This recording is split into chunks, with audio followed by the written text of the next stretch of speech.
Wah, dapat banyak nih. Hah, mumpung nggak ada siapa-siapa nih. Hah. Wah, dapat banyak nih. Panen ini mah. Hah. Ih, gawat itu. Si bapak ngambil pepaya jam segini. Takut ah. Bapak, jangan ngambil pepaya jam segini. Takutnya ada penunggunya, Pak. Ah, kata siapa? Itu mah hanya pepatah saja. Ya, bapak ngeyel. Ya udah.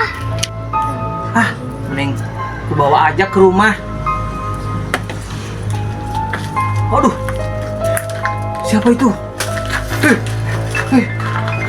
Kabur!